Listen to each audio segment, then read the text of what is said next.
the actual sequel to the original Ghostbusters movies. I guess they kind of just disregarded the reboot attempt with the... Yeah, that wasn't right. I never watched it. Me neither. I heard it was pretty bad, though. Me too. That's why I never watched it. But also, on top of that, it won't even just the reviews, because, I mean, that's whatever. It just looked bad. I got the feeling that it wasn't good. Yeah. And I love everybody in it. Yeah.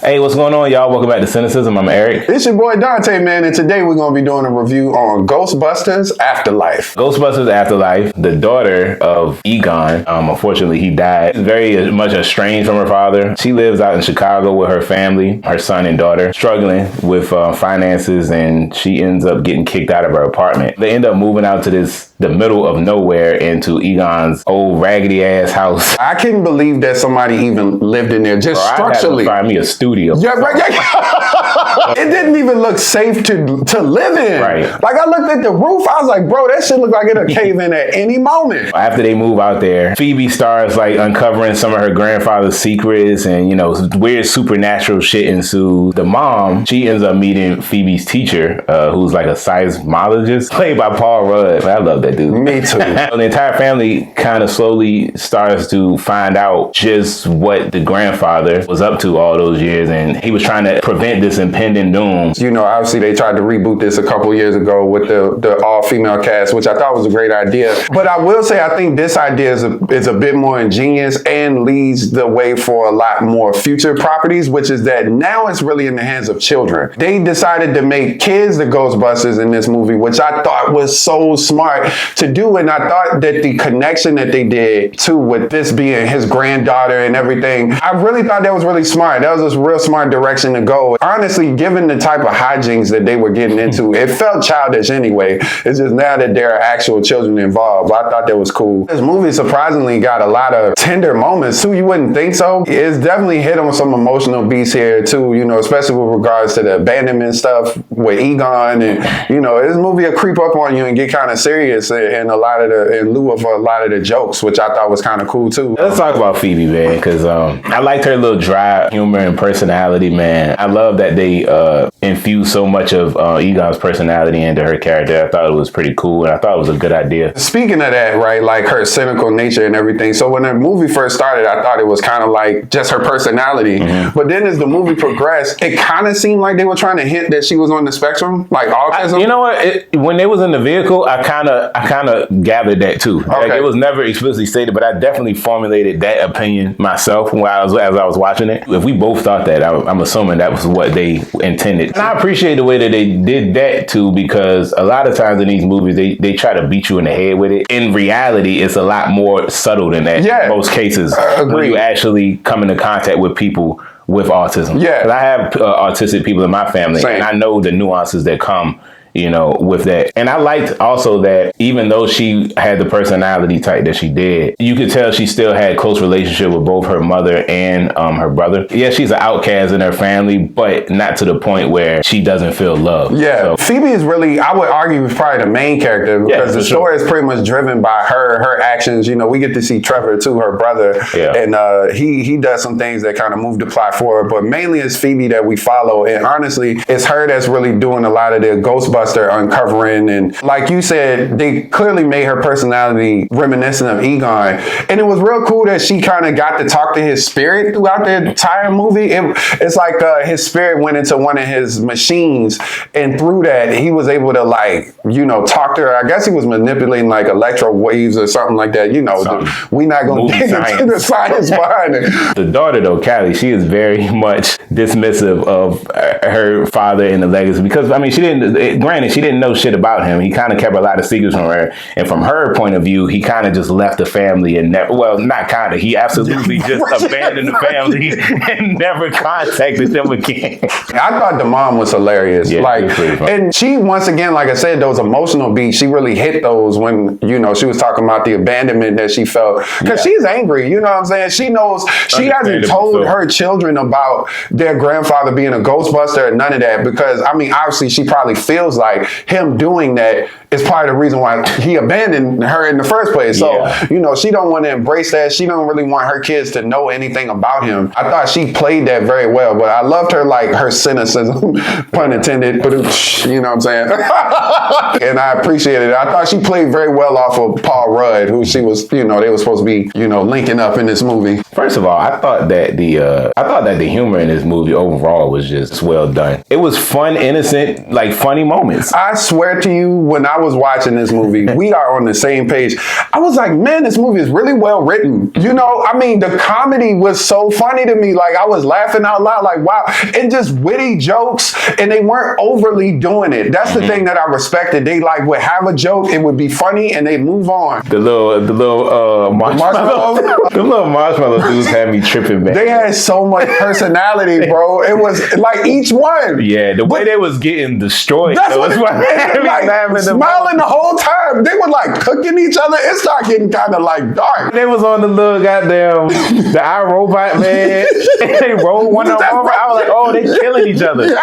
One of them got shredded in the blender. I was like, this is crazy. This is murder. That shit was so funny. One of them hopped in a s'more. They started cooking that bitch. I was like, and wow. The sounds they was making.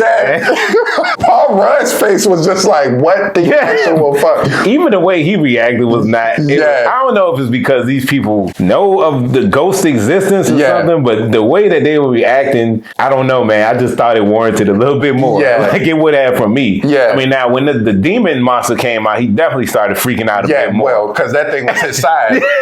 I also appreciated the fact that they used practical effects for those. Like, very reminiscent of like the classic 80s horror movies. So that was cool to see. Of course, they incorporated CGI as well, but for the close-up shots, it was cool to see some of those more practical effects. You know what I will say, man? That whole scene where she first turned on that proton pack, they did a great job of that too, man. It was like when it was outside. Yes, but you heard like the sound of it. I've never heard it sound that distinct. It's like you heard every motor turning in that thing. Like, you know, before you just really hear the beam, but it's like you could almost hear how it worked. You heard the engine, you heard like gears and shit moving before she fired it. But that moment was just really well crafted too, because of course that's a big moment, firing the photon cannon for the first time, but they really made it a moment too. And boy, what a moment it was. That bitch, let that bitch go, didn't it? Boy, let the hammer off. I was like, wow. The throwbacks that they did to the original movies were really well done, man. It was like real subtly woven into the story in a very subtle way. Minor nods, but they weren't throwing it in your face. A lot of the Ghostbusters stuff, they gradually build to it. From the beginning, don't necessarily say that this is Egon's daughter and these are his grandchildren. They gradually build that, even though you could probably piece it together. But I just appreciated the slow build of the story when it came to that Ghostbusters property. I guess the last thing as far as the story is concerned, I really appreciated the fact that they kind of went like the Goonies route. That's what this felt like to me, man. It was just a very fun type of movie where it got back to the basics of those old 80s films and like kind of those early 90s ones where kids were just getting into I think Stranger Things kind of revamped that whole vibe. That's a very good point. Old boy is probably living in this movie. That's a very good point. It's very reminiscent of that, where the kids are running the show and the adults are the supporting cast.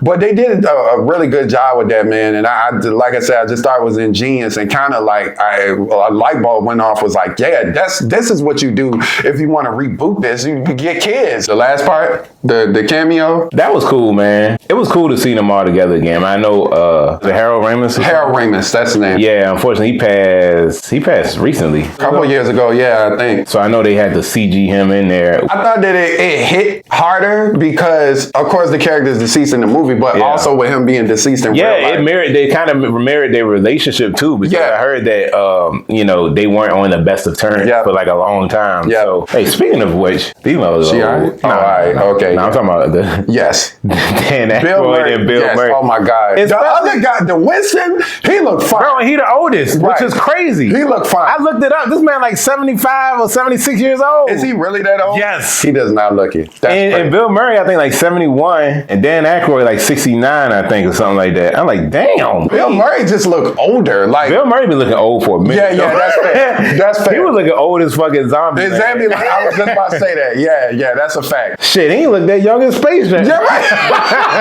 I could tell in watching this that whoever made this movie was a fan of Ghostbusters. And it does come across sometimes when it feels like the priority is to make money. But you can usually just feel it. Yes. Like, you can feel when something is just simply a cash grab. The whole time I'm watching this movie, I'm like, man, whoever wrote this and directed this cared about this franchise. And it didn't feel like money was the top priority here. So overall, I thought Ghostbusters Afterlife was a pretty solid watch. The main actress who played Phoebe, she was the standout, of course. She was the main character. It was just really enjoyable to watch her. I enjoyed the humor overall in this movie. I thought it was natural, wasn't forced, and they didn't rely like on slapstick comedy, which I felt like they could have easily done with such a young cast in a movie like this. I liked and appreciated the throwbacks to the original movies as well. It kind of incited me to try to probably go back and rewatch those movies. All in all, I thought it was a solid watch, and I'm gonna give the movie a 7.5 out of 10. I thoroughly enjoyed this movie. Like I said, my expectations were pretty leveled. I didn't know what it was going to be, but I really walked away from it like, man, this movie was really well done. It was like a fun movie, man. I can't explain it any other way than that. I just had a really good time. I smiled the whole time. I enjoyed seeing the characters. Everybody had like funny moments, but like I said, the comedy felt really well placed. It didn't feel overly done and like they were trying to be funny. It just felt very naturally funny and organic. The action was really fun and enjoyable. That car chase scene was like real cool. I thought the story was good. It was a great continuation of the original movie storyline, and just felt like it fell right into place. I'm gonna give this movie a 8.5. I think that if you enjoyed the Ghostbusters movies, you would definitely like this movie. It's a really good follow-up, and I think it kind of sets the stage to continue the story further if need be. But I also think this movie on its own is really good too. All right, y'all. Thanks for tuning in to our review of Ghostbusters Afterlife. Hope y'all enjoyed that. As always, don't forget to like, share, and subscribe to our channel. And if you have any suggested reviews you'd like to see us do on our channel, don't forget to drop a comment below, please. Absolutely. And if you guys have seen Ghostbusters Afterlife, please let us know what you thought. How do you feel about the new cast of characters? How do you feel about the story? Do you feel like this movie should have a follow-up? We'd like to know that as well. For sure. We appreciate y'all, man. Thank y'all. Peace. Peace.